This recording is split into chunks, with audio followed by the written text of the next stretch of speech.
कभी कभी एक पल ऐसा आता है जब दिल की दीवारें अचानक ढह जाती हैं, भरोसा टूटकर जमीन पर बिखर जाता है और जिसे हम अपना सबसे करीबी मानते हैं वही सबसे गहरा घाव दे जाता है। आज की कहानी भी उसी पल से शुरू होती है, उस पल से जब अनु की दुनिया एक ही झटके में बदल गई। उस दोपहर की हवा में कुछ अजीब सी बेचैनी थी, जैसे मौसम भी किसी अनजान तूफान की आहट महसूस कर रहा हो। अनु को खुद समझ नहीं आ रहा था कि वो मीरा के घर की ओर क्यों जा रही है, लेकिन उसका दिल बार बार कह रहा था कि आज कुछ बड़ा होने वाला है। कदम अपने आप चल रहे थे और दिल की धड़कनें जैसे हर कदम के साथ तेज हो रही थी। अनु के मन में हजार सवाल घूम रहे थे, पर जवाब एक भी नहीं था। वो बस दरवाजे तक पहुंच गई और जैसे ही उसने हल्के से धक्का देकर दरवाजा खोला, उसकी दुनिया एक पल में थम गई। सामने मीरा खड़ी थी, मुस्कुराते हुए, और उसके ठीक पास आर्यवर्धन। पर अनु की निगाहें वहां नहीं रुकीं। उसकी आंखें सबसे ज्यादा वहीं अटक गईं, उनके हाथों पर। मीरा का हाथ आर्यवर्धन के हाथ में, जैसे दोनों एक पल पहले किसी खामोश वादे में बंधे हों। उस एक नजर ने अनु को भीतर से चीर कर रख दिया। शब्द नहीं थे, बस एक तेज जलन, जैसे किसी ने उसके दिल पर नमक छिड़क दिया हो।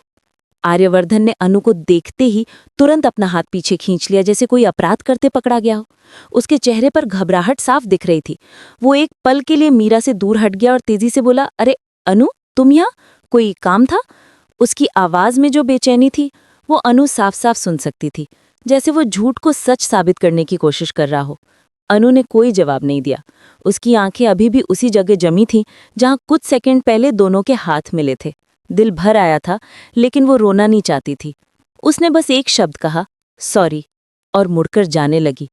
आर्यवर्धन समझ गया था कि ये सॉरी एक शब्द नहीं, बल्कि टूटे हुए भरोसे का बयान है। वो तुरंत उसके पीछे भागा। अनु, रुक जाओ, गलतफहमी हो गई है, सुनो मेरी बात। लेकिन अनु का कदम रुकने वाला नहीं था। उसके कानों में सिर्फ वही आवाज गूंज रही थी, मीरा और आर्यवर्धन के बीच की निकटता, जिसका सच वो जानना नहीं चाहती थी। आर्यवर्धन ने आखिरकार उसका हाथ पकड़ लिया। अनु, तुम जैसा सोच रही हो वैसा कुछ भी नहीं है। उसकी आवाज में बेचैनी थी, पर अनु के मन में बवंडर उठ चुका था। वो पलटकर बोली, मैंने जो देखा वो झूठ था। हाथ पकड़ना भी गलतफहमी है। उसकी आंखों में गुस्सा और दर्द मिला जुला था। आर्यवर्धन के पास जवाब नहीं था। वो सिर्फ मनाने की कोशिश कर रहा था। मीरा मुझसे नाराज थी, मैं उसे समझाने आया था, बस यही। लेकिन अनु अब सुनने की हालत में नहीं थी। उसके कदम तेज हो गए। गुस्सा, दुख, चोट सब मिलकर उसके भीतर तूफान बन चुके थे। तभी अचानक अनु का गुस्सा बेकाबू हो गया। उसने तीखे स्वर में कहा, मेरी बात छोड़िए, आप पहले अपना सच मान लीजिए। आसपास मौजूद लोग इस विवाद को देखने लगे। माहौल भारी हो चुका था। और ठीक उसी क्षण अनु का हाथ हवा में उठा और एक जोरदार थप्पड़ आर्यवर्धन के गाल पर जा पड़ा। आवाज के साथ जैसे सारी दुनिया कुछ सेकंड के लिए शांत हो गई। सब स्तब्ध। कोई बोल नहीं पा रहा था, स्वयं आर्यवर्धन भी नहीं। पर अनु रुकी नहीं। उसका गुस्सा भी खत्म नहीं हुआ था। वो आर्यवर्धन के कॉलर को पकड़कर तड़पते हुए बोली, मैं आपकी कोई खिलौना नहीं हूं मिस्टर आर्यवर्धन। जो आप बोलेंगे मैं वही करती जाऊंगी। किस हक से आपने मेरा भरोसा तोड़ा? उसकी आवाज कांप रही थी, पर हर शब्द की धार चाकू की तरह चुभती थी। मैं इतने दिनों से इंतजार कर रही थी कि आज नहीं तो कल आप अपने मन की बात मुझे बताएंगे। पर आप तो यहाँ मीरा मैडम के साथ बिजी थे। आपको मेरी क्या जरूरत? भीड़ पूरी तरह सन्न थी।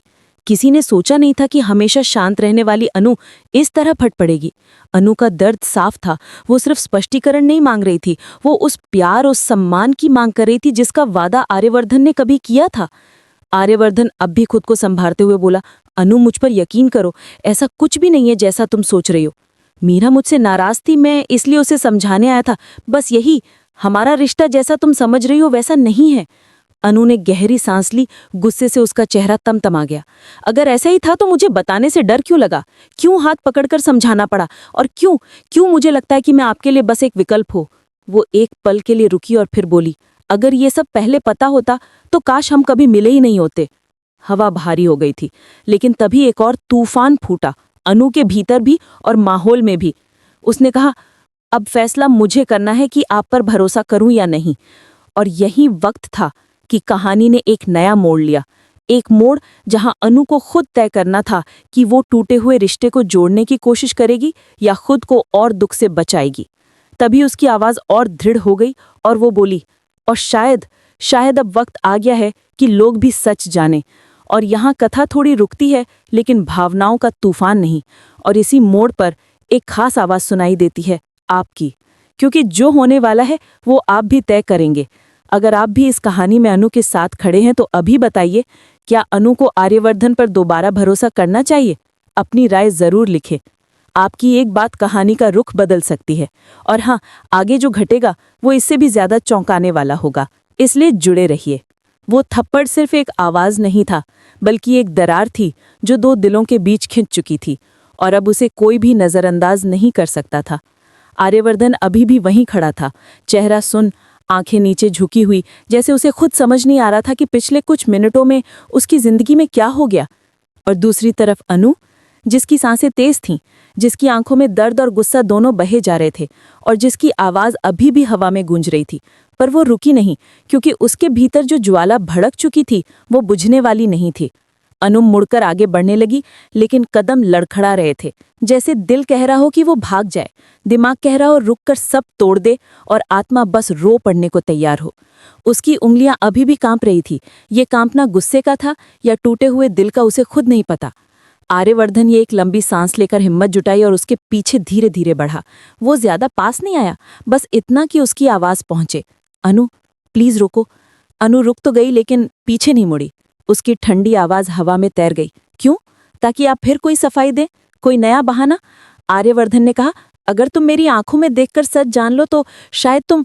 लेकिन अनु ने उसकी बात बीच में काट दी। मैंने आज बहुत देख लिया आर्यवर्धन। उसने पहली बार उसका नाम किसी भाव के बिना कहा, ना अपनापन ना शिकायत, बस सूखा हुआ एहसास, जैसे किसी रिश्ते की चिता की राख हो। आर्यवर्धन के कदम धीमे हो गए। उसने अब पहली बार महसूस किया कि वो सच में अनु को खो सकता है, और ये डर उसकी आंखों में साफ दिख रहा था। उसने कहा, मैं जानता हूं जो तुमने देखा उसने तुम्हें चोट पहुंचाई है, लेकिन सब कुछ वैसा नहीं है जैसा दिखता है। अनु हंसी, एक कड़वी टूटी हुई हंसी। ओ, तो अब मैं अपनी आंखों पर शक करूं? उसने पलटकर उसे सीधा देखते हुए बोली, तो बताइए, जिसने आपका हाथ पकड़ा था वो मीरा थी या कोई और? आर्यवर्धन चुप हो गया। ये सवाल वो जितनी बार सुनेगा उतनी बार चुप ही रहेगा, क्योंकि सच उसके पास था, पर स्वीकार करने का साहस नहीं। अनु ने आगे कहा, आप कहते हैं कि मीरा आपसे नाराज थी और आप उसे मनाने आए थे, पर क्या उसे मनाना इतना जरूरी था कि आप उसका हाथ पकड़ ले? यहाँ मैं टूट रही थी और आप उसे संभाल रहे थे। आर्यवर्धन ने धीरे से कहा, उस पल में बात हाथ पकड़ने पर नहीं थी, बात उसे शांत करने पर थी। अनु के चेहरे पर झटके जैसा भाव आया। और मुझे शांत करने के लिए आपकी दुनिया में क्या करना पड़ता है? क्या मैं इतना मायने नहीं रखती कि पहले मुझे जाने क्या परेशान है? उसकी आवाज़ टूटते टूटते संभलती जा रही थी, जैसे हर शब्द उसके अंदर जमा ज्वालामुखी का लावा बाहर निकाल रहा हो। आसपास के लोग अब धीरे धीरे हटने लगे थे, लेकिन हवा में तनाव बढ़ता जा रहा था। मीरा भी दूर खड़ी बोनों को देख रही थी। उसके चेहरे पर मिली जुली अभिव्यक्ति थी, जैसे उसे समझ ही नहीं आ रहा हो कि वो इस समय खुश हो या पछताए। शायद उसे उम्मीद नहीं थी कि अनु इतना बड़ा तूफान उठा देगी। आर्यवर्धन ने एक कदम और बढ़ाया। अनु, मैं कसम खाकर कह रहा हूं कि मेरा और मीरा का। अनु फिर बोल उठी, आप और मीरा का क्या? बताइए, मैं सुन रही हूं। उसकी नजरें तीखी थीं, लेकिन भीतर एक उम्मीद भी थी। उम्मीद कि शायद आर्यवर्धन कुछ ऐसा कह दे जिससे उसका दिल ठंडा पड़ जाए, कुछ ऐसा जो उसे भरोसे का एक धागा पकड़ने दे। पर आर्यवर्धन वही गलती करने वाला था जो लोग गलत वक्त पर कर देते हैं। वो सच कहने से डर गया। उसने सिर्फ कहा, हम दोनों सिर्फ दोस्त हैं। अनु की आंखें एक पल को बंद हो गई। ये झूठ बहुत जाना पहचाना लग रहा था। उसने कहा, दोस्त? ऐसे दोस्त जिनके हाथ एक दूसरे के हाथों में हो, जिनके लिए आप अपनी अपनी अनु को भूल जाएं? आर्यवर्धन के पास कोई जवाब नहीं था। ये वही खामोशी थी जो रिश्ते खत्म होने से पहले आती है। अनु धीरे धीरे उसके पास आई और बेहद धीमी आवाज में बोली, आप जानते हैं, इंसान दो चीजें झूठ बोलकर छुपा सकता है, सच्चाई और अपनी नीयत। पर दिल एक बार टूट जाए तो नींव भी हिल जाती है, और मेरा आज सब हिल गया। आर्यवर्धन उसे रोकना चाहता था, समझाना चाहता था, पर वो डर गया था कि कहीं उसकी कोशिश उल्टा असर ना कर दे। उसने कहा, अनु, मैं मानता हूं कि तुमने जो देखा उससे गलतफहमी हुई है, लेकिन तुम्हें मेरी तरफ से एक मौका देना चाहिए। अनु की आंखें लाल हो गई। मौका? मैंने आपको कितने मौके दिए हैं आर्यवर्धन? कितनी बार आपने मेरे दिल को चोट पहुंचाई और मैंने माफ कर दिया, क्योंकि मुझे लगा था कि आप बदल जाएंगे, कि आप मेरा दर्द समझेंगे, पर आप तो हर बार मुझे अकेला महसूस कराते हैं। आर्यवर्धन ये सुनकर हिल गया। उसने कभी सोचा नहीं था कि अनु इतनी गहराई तक अकेलापन महसूस कर रही थी। उसने धीमी आवाज में पूछा, तो अब तुम क्या चाहती हो अनु? अनु ने सिर उठाया, उसकी आवाज़ हल्की लेकिन दृढ़ थी। मैं चाहती हूँ कि आप अपनी सच्चाई स्वीकार करें, चाहे वो जितनी कड़वी क्यों ना हो। मैं झूठ पर रिश्ते नहीं बनाऊंगी। आर्यवर्धन बोलने ही वाला था कि तभी मीरा उनके पास आ गई। उसकी चाल धीमी थी और चेहरा गुनाहगार सा। उसने कहा, अनु, मैं कुछ कहना चाहती हूँ। अनु ने तीखी नज़र से कहा, आपसे नहीं पूछ रही हूँ। लेकिन मीरा नहीं रुकी। वो बोली, अनु, आज जो हुआ उसमें गलती मेरी भी है, लेकिन मैं आपको साफ साफ सच्चाई बताने आई हूँ। हवा फिर भारी हो गई। आर्यवर्धन ने चिंतित होकर उसे देखा, जैसे उसे डर हो कि मीरा कुछ ऐसा ना कह दे जो सब खत्म कर दे। मीरा ने गहरी सांस ली और कहा, सच ये है कि मैं आर्यवर्धन के लिए फील करती हूँ। हाँ, मेरे मन में उनके लिए कुछ और ही भाव थे, और आज जब वो मुझे मनाने आए तो मुझे लगा शायद आर्यवर्धन में भी मेरे लिए कुछ है। अनु सड़क पर आगे ये बढ़ती सुनते जा ही रही अनु का थी, दिल लेकिन अंदर उसके से कदम टूटकर बिखर गया। आसमान के बादल जैसे भारी होते जा रहे थे। मन में वही लम्हा बार बार पलट कर आ रहा था। मीरा का हाथ, आर्यवर्धन की घबराहट, उसका अपना गुस्सा, वो थप्पड़, हर दृश्य जैसे फिर से सामने खड़ा होकर उसे सवालों में घेर रहा था। शहर की भीड़ में भी वो खुद को बिल्कुल अकेला महसूस कर रही थी। गाड़ियों की आवाज़ें, लोगों की बातचीत, हवा की हलचल सब धुंधले से लग रहे थे। जैसे दुनिया चल रही हो, लेकिन अन्नू की दुनिया वहीं थमी हुई रह गई हो। वो खुद से पूछ रही थी कि क्या वो बहुत ज्यादा प्रतिक्रिया दे बैठी? क्या उसने आर्यवर्धन को गलत समझा, या क्या वो सच में वही कर रही थी जो उसके स्वाभिमान ने कहा? उसकी सांसें तेज थीं और दिल जैसे खुद से लड़ रहा था। कुछ दूर जाकर वो एक पुरानी सी बेंच पर बैठ गई, जहां अक्सर शामें अकेली उतरती थीं। उसने आंखें बंद कर ली। तभी यादों के दरवाजे खुलने लगे। आर्यवर्धन के साथ बिताए हुए छोटे छोटे पल, उसकी कोमल मुस्कान, वे अधूरे इकरार, वो अनकही नज़दीकियां। दिल ने फिर कहा, क्या ये सब झूठ था? और तुरंत एक दूसरा स्वर उठा, लेकिन तुमने जो देखा वो सच था। उसकी हथेलियां पसीज गई। वो उठी और धीरे धीरे घर की ओर चल पड़ी। रास्ते भर उसे अपनी ही आवाज सुनाई दे रही थी, आपने मेरा भरोसा तोड़ा, आपने मुझे अंधेरे में रखा। और फिर आर्यवर्धन की आवाज, अन्नू, मैं तुम्हें खोने से डरता था। जैसे दो पक्ष उसके अंदर लड़ रहे हों, एक दर्द और दूसरा प्यार। घर पहुंचकर उसने दरवाज़ा बंद किया और दीवार से टिककर खड़ी हो गई। उसकी माँ की आवाज़ अंदर से आई, अन्नू बेटा, सब ठीक?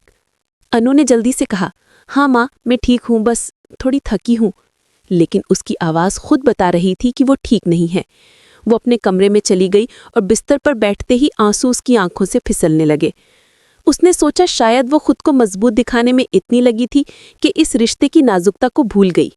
वो खुद से कह रही थी, किसी को इतना प्यार करना भी तो मुश्किल है जब हर चीज़ दिल को चोट करने लगती है। तभी उसका फ़ोन वाइब्रेट हुआ। स्क्रीन पर आर्यवर्धन का नाम। अनु ने फ़ोन को देखते हुए सोचा, क्या वो उठाया? नहीं। उसकी उंगलियां हिचकिचाईं, पर दिल ने कहा, पहले सुन तो लो। उसने कॉल उठाया लेकिन कुछ नहीं बोली। उधर से धीमी पर कांपती हुई आवाज़ आई, अनु, बस एक बार मिल लो, मेरी बात सुन लो।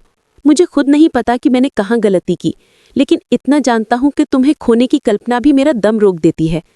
अन्नू की आंखें फिर भर आईं। उसने धीरे से पूछा, क्या सच में मीरा के साथ कुछ भी नहीं चल रहा था? आर्यवर्धन ने तुरंत कहा, कुछ नहीं, बिल्कुल नहीं। हाँ, वो मुझसे प्यार करती थी, लेकिन मैंने कभी उसके दिल को गलत दिशा नहीं दी। आज मैं उसे आखिरी बार समझाने गया था और तुमसे कुछ भी छिपाना नहीं चाहता था। बस डर रहा था तुम कहीं गलत ना समझो। लेकिन तुमने तो वही देखा जिससे मैं बचना चाहता था। अन्नू की सांस लड़खड़ा गई। उसकी आवाज़ टूटी, तो फिर ये सब इतना छुपा क्यों? मुझे ऐसा क्यों लगा कि आप मुझसे दूर हो रहे हैं? आर्यवर्धन ने शांत लेकिन गहरे भाव से कहा, क्योंकि मैं खुद उलझा हुआ था, अपने अतीत को ख़त्म करने और तुम्हारे साथ भविष्य बनाने के बीच। और कभी कभी आदमी अपनी उलझन में दूसरे को चोट पहुंचा देता है। अनु ने कॉल काटने से पहले सिर्फ एक बात कही, मैं कल मिलूंगी, पर मैं ये तय करूंगी कि हम दोनों को क्या करना है। कॉल कट गया। रात भर अनु सो नहीं सकी। सुबह की पहली रोशनी जब कमरे में दाखिल हुई तो उसके दिल में भी थोड़ा उजाला उतर आया। उसने खुद से कहा, आज फैसला करना है, डर के साथ नहीं, समझ के साथ। दोपहर को वो उसी जगह पहुंची जहां वो और आर्यवर्धन अक्सर मिलते थे। एक शांत सा पार्क जहां पेड़ों की ठंडी छाया दिल को थाम लेती थी। आर्यवर्धन पहले से वहां था। उसकी आंखों में नींद नहीं थी, बस इंतजार था। अनु उसके सामने आई। दोनों के बीच एक लंबी खामोशी उतरी। लेकिन इस बार वो खामोशी दर्द वाली नहीं थी, बल्कि सच कहने वाली थी। अनु ने गहरी सांस लेकर कहा, आर्यवर्धन, मैं अब और अंधेरे में नहीं रहना चाहती। मुझे सब साफ चाहिए, हर बात। आर्यवर्धन ने सिर हिलाया। तुम्हें सब बताऊंगा, और अगर मेरा सच तुम्हें पसंद ना आए तो तुम आज़ाद हो जाओगी मेरे बंधन से। उसने अपना फ़ोन निकाला, मीरा के मैसेजेस दिखाए, जहां मीरा बार बार माफ़ी मांग रही थी, जहां वो खुद लिख रही थी कि आर्यवर्धन ने कभी उसे गलत उम्मीद नहीं दी, जहां मीरा ने लिखा था कि वो अन्नू से मिलने की भी हिम्मत जुटा रही है ताकि वो खुद सब बता सके। अन्नू की आंखें मैसेजेस पढ़कर नम हो गईं। उसने फ़ोन नीचे रखा और कहा, तो मतलब आपने कभी धोखा नहीं दिया? आर्यवर्धन ने धीरे से कहा, अगर धोखा किसी को गलत दिशा देना है तो नहीं, अगर धोखा किसी को सच ना बताना है तो शायद मैंने ऐसा किया, लेकिन वो गलती थी, गुनाह नहीं। अनु अब भी पूरी तरह शांत नहीं थी। उसने पूछा, और मेरे भरोसे का क्या आप उसे वापस दे सकते हैं? आर्यवर्धन ने गहरी सांस लेकर कहा, मैं उसे वापस पाने के लिए पूरी जिंदगी लगा दूंगा, लेकिन ये फैसला तुम करो, मैं तुम्हें मजबूर नहीं करूंगा। अनु ने कुछ कदम दूर जाकर आसमान की ओर देखा, जैसे हवा से पूछ रही हो कि क्या किसी रिश्ते को दूसरी शुरुआत मिलती है। तभी एक पत्ता उसके सामने गिरा, सूखा हुआ, लेकिन शायद नई पत्ती के लिए जगह बनाता हुआ। उसने खुद से कहा, अगर सब बिना कोशिश के छोड़ दिया जाए तो प्यार का क्या मतलब बचता है। वो वापस मुड़ी और आर्यवर्धन के सामने खड़ी हो गई। उसकी आवाज़ कोमल लेकिन मजबूत थी। आर्यवर्धन, मैं अब आपको एक मौका दूंगी, लेकिन ये आखिरी होगा। अगर आज से हमारे बीच कोई झूठ आया तो मैं बिना पीछे देखे चली जाऊंगी। आर्यवर्धन की आंखों में चमक लौट आई। उसने धीरे से कहा, मैं वादा करता हूं, अब ना तुम्हें रोऊंगा ना तुम्हें रुलाने दूंगा। अन्नू ने हल्की सी मुस्कान दी, काफी समय बाद सबसे सच्ची मुस्कान। हवा के साथ उसके दिल का भार थोड़ा हल्का हुआ। उस शाम दोनों साथ बैठे, पहली बार किसी आरोप या किसी डर के बिना, बस दो लोग जो अपनी गलतियों को स्वीकार कर चुके थे और अब नई शुरुआत करने वाले थे। लेकिन कहानी यहीं खत्म नहीं होती, क्योंकि जिंदगी कभी एक राह पर नहीं चलती। अनु मन ही मन जानती थी कि भरोसा एक दिन में नहीं लौटेगा। वो ये भी जानती थी कि रिश्ता पहले से ज्यादा मजबूत या पहले से ज्यादा नाजुक हो सकता है। पर उसने एक चीज तय कर ली, आज का फैसला डर का नहीं, साहस का होगा। उसने आर्यवर्धन की ओर देखा और कहा, अब से जो भी होगा सच्चाई से होगा, और अगर कभी मुझे लगे कि मेरा दिल टूट रहा है तो मैं खुद अपने लिए आवाज उठाऊंगी। आर्यवर्धन ने सिर झुकाकर कहा, और मैं उस आवाज को दबने नहीं दूंगा अन्नू। हवा में एक नई शुरुआत का एहसास था। सूर्य ढल रहा था, लेकिन कहानी अब उभर रही थी। अन्नू ने खुद से कहा, मैं टूट कर भी खड़ी हूं, और शायद यही मेरी सबसे बड़ी ताकत है। आर्यवर्धन ने धीरे से उसका हाथ थामा, इस बार बिना किसी झूठ, डर या छुपाव के, और अन्नू ने भी उसका हाथ थाम लिया, इस बार भरोसे की एक नन्ही किरण के साथ। यही वो पल था जब दोनों ने बिना कहे एक वादा किया, हम अब डर के नहीं, सच के साथ जिएंगे। और अब कहानी यहाँ से आगे कैसे बढ़ेगी, ये दिल ही तय करेगा।